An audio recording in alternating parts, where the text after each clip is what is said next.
Hey, everybody, and welcome to this episode of Can We Talk About Your WordPress Projects? Has this ever happened to you? You've done this great pitch. You've hit all the requirements. The client seems happy with your estimate and happy with your proposal. Then at the end of the meeting, they say, well, we're going to shop around a little bit and then we'll get back to you. That's when your heart sinks, or you feel like you have a knot in your stomach, or you start to panic. Well, I'm going to tell you how to solve that in this episode of Can We Talk About Your WordPress Projects? I'm Beth Livingston with WP Roadmaps. This little vlog of ours is sponsored by the WP Project Managers Academy, the only place on the web that teaches you how to consistently get your projects completed on time, within budget, with features that meet the client's business requirements. Now, we're using StreamYard to live stream this to both our Facebook group and the Facebook page. If you're in the group and you'd like for me to see your comments, make sure you go to the top and in the description, click on that StreamYard link and give them permission to show me who you are. If you're watching live, I certainly would appreciate you putting in a little comment so I know you're there and I'm not just talking to the ether. Okay.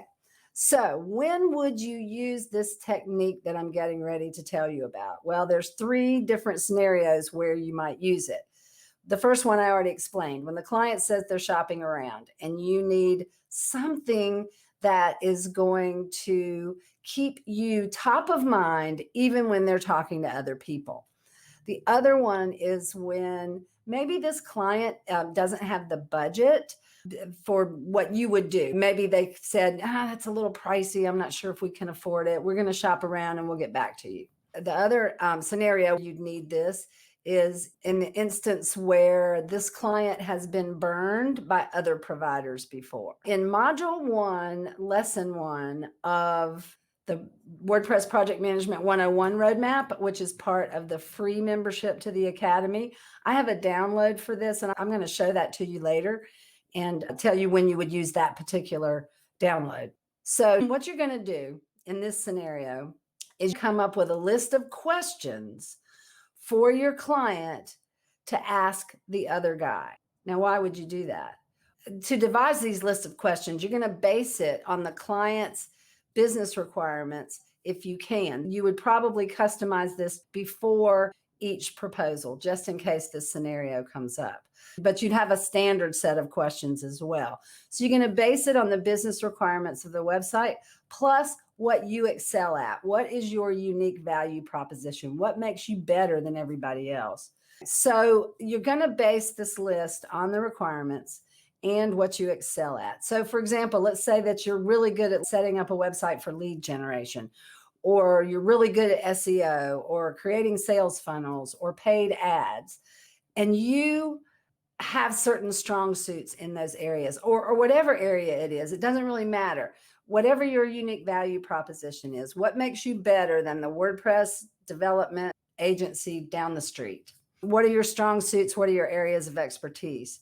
And then how does that make you better than the next guy? In other words, what mistakes have you seen other providers make in your area of expertise? Here's a good example. Let's say the thing you're mostly pitching to the client is SEO. Well, there's providers out there who tell people all the time, I can get you to the first page of Google in X amount of time. And we all know that's not true. You want to consider all these things as you're coming up with your list of questions. So you're going to devise a list of questions that you can 100% answer, but you believe the next agency might not be able to answer those. Does that make sense? It'll make a lot more sense when I go over this download you can get from inside the Academy. You want to take this list and you want to brand it with your logo and your contact information. So if the client indicates they're shopping around during your proposal meeting, then what you want to do at the end of that proposal meeting is explain to them you really want to help them even if they don't choose you. I've definitely done this when the client can't afford me. You want to explain that you want to help them find the best provider for them. You don't want to see them make the same mistakes that other people have made. That's especially true when they've been burned before. And then even if they don't choose you, you want to help them. Now you have to do that in all honesty. You can't pretend, because most of the time Your clients will know that you're pretending. So if you really do want to help them and make sure they don't make any mistakes, you're going to create this list of questions, and you're going to give them that branded set of questions at the end of the proposal. Let me share my screen here. This download is available within the Academy in the free program in Module 1, Lesson 1, and it's called 8 Questions. I think the actual link says 8 questions you need to be able to answer even if the client doesn't ask. But this set of questions you're creating are the questions to have your client ask the other guy. Let me make this bigger if I can so you can see it better. There you go. If project management is your unique value proposition, and I think it should be for everybody because there's so few people who are putting these processes in place that control all the project gotchas and sharing it with their client in the proposal and all of their project documents and carrying through with this to get their projects done on time within budget. This is an example if you were using project management as your unique value proposition. One question you might have your client ask the other guy is, how did you arrive at this estimate? And does your estimate include a pad? That is a very uncomfortable question to ask most agencies or developers or designers that are building WordPress websites, because most of them are using a pad. They'll come up with an estimate and throw a few $100 or a few $1,000 into the proposal or into the estimate to cover unknowns. What we teach inside the Academy is that you never want to do that. Instead, you want to put a process in place by where you control scope creep. You don't have to pad your estimate because you've got a process in place, namely the change budget, that will make sure you get paid for everything you do. You can measure it, you know exactly what the change is coming from, where you made mistakes, where the client made mistakes. That's a whole nother topic, a whole nother session. Another question you might have them ask is, how do you discover and document the requirements for the website? Because if they don't have a process by which they do that, and in our world, we break it down into small, manageable chunks of approvable sections of the website spec, and that's how we come up with the requirements, and we have a set of questionnaires and all of that sort of stuff. So this is what you're telling your client to ask the other guy. You might also want to add to your list of questions is tell your client what the answer should be, that the provider should answer it this way, or be sure they mention this way. If they've told you that they can get you at the top of the Google list in 90 days, ask them how they intend to do that specifically. So you can give them guidance. The whole point is that you're teaching the client how to shop for your best characteristics, the things that you do the best. Another question you might want to ask, because this is a big bottleneck in most website projects, is how do you manage the content activities?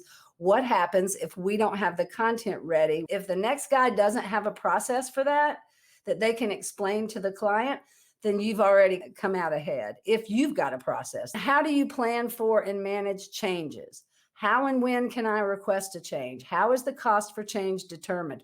Where does the money come from to pay for change? This is going to throw most other agencies off because they're not used to these kind of questions coming from a client, because clients usually don't even know to ask these questions, which they should be asking of everybody that does any work for them, especially on a website. And once again, it's setting you apart because you've got an answer to every one of these questions. The next one might be, how do you handle missed deadlines? What happens if we miss a deadline? What happens if you miss a deadline? What happens if an act of God or some other unavoidable event happens that causes missed deadline? Another question is, what are the criteria for approval of the project? This is another thing a lot of WordPress agencies don't do, and that is specifically laying out what the acceptance criteria is, not only for the website, but for the interim deliverables along the way. When is that acceptance criteria decided is another part of that question, because we decide what the acceptance criteria is for the website, for the project, and for each of the interim deliverables before we create them. Then when it's time for the client to approve or not approve, or as we like to call it, acceptance or not acceptance, it's just a checklist. And it really prevents rejection without cause that happens a lot of times when people don't spell out acceptance criteria. And that is, it wasn't one of the requirements, but the client saying, I can't accept it because the color blue's not right. When in actuality, that is the color blue they gave you. So they can't really reject it for that cause. So that's what rejection without cause means. Or that wasn't even a requirement. It just said blue, and now they want a specific shade of blue. That's just an example. How do you ensure that the project will be completed on time, within budget, and that has all the features they requested? This is another one that's going to throw the other guy off because he's not accustomed to clients asking that question. The fact you've already got the answers sets you apart and puts you ahead. And then what is your unique value proposition? What makes you the best solution provider? If you're using project management as a unique value proposition, like I teach inside the academy, then this is going to make you look better. But at the same time, you're helping your client. Because I'll be honest, if a client can find another provider that can do this better than I can and has all these answers, boom, out of the box, then they probably should go with the other guy, especially if he's less expensive than me. I'm going to stop sharing my screen now. Okay, let me take a look at these comments. Bob Cody wants to know, do you use any online tools to deliver your proposals? No, I do not, because, and I tried Better Proposals, and it works for people who want that kind of hands-off method of delivering a proposal. And you can still use Better Proposals or something like it. But what I teach in the academy is every proposal deserves a walkthrough. If you don't do a walkthrough of the proposal with the client, how are you able to answer their objections? How are you able to answer questions, things they're confused about? How are you able to point out the things that you want them to pay attention to and downplay the things that are not important? The only way you can do that is with a walkthrough. I walk through the proposal with the client step by step, section by section, because in my proposals now, my master services agreement has all the processes and things that don't change from client to client in the master services agreement. And then the proposal only includes the stuff that applies to that particular client. Hopefully that gives you an idea of how you can create some questions like this for your client to ask the next guy. Because you're branding it with your logo and your contact information, they're tied together. So they can always come back to you and say, well, this next guy couldn't answer any of these questions. But I think it's a really effective way to deal with, hey, we're going to shop around and we'll get back to you next week. Then you've got to follow up. You've got to find out what the deal is, that sort of thing. This is a way of hedging your bet by having your client ask questions that you already have the answers to and focuses on the business requirements of the website and what you're really good. So this is a little shorter than normal on our weekly live training. We will be carrying on this same discussion in our Friday chat, which we do inside our Facebook group, 11 a.m. every Friday morning, most every Friday morning. I want to tell you a little announcement about these live training sessions. I'm going to stop doing them live all the time. I will still do some live training from time to time, but in order for me to devote the time I need to devote to the premium students of the academy and the things I want to create for them in terms of a case study about how I'm implementing these things on my existing project right now. And that actually is a website update, which is a lot different than starting from scratch. I want to put all that into the premium membership, into the complete project management roadmap for WordPress. But in order to have the time to do that, I need to be able to batch record some of these videos. We may not be going live every Monday, but there will be a training every Monday, and we will still be doing our Friday chats to follow up, answer questions, and get your insights into whatever we talked about on Monday. I want to make sure that I serve my premium students the way they were expecting. And this stuff is going to be really good that I'm putting in that program. If you're not a member of the free membership to the academy and you'd like to get that download, all you have to do is go over to wproadmaps.com/join us, and you can join the free academy. And there's that download as well as a ton of others you can download, modify, and use for your own purposes. So just quick review. You want to devise this list of questions based on the business requirements of the website that you've already gotten from the client, as well as those things you excel at. And you want to make sure you can answer those questions.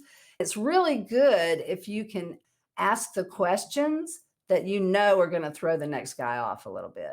I mean, I don't want this to come off sounding mean, but it's business, it's competition, it's always competition. I have actually been awarded projects before and using this back in the before times where I was the most expensive. And the client said they couldn't afford me, but yet they came back to me because of this list of questions because the other guy couldn't answer them. John Telly says his go-to has been to give the prospect a couple of other agencies I know are way more expensive than him. That's also brilliant, along with this list of questions, especially if you know that those people can't answer the questions.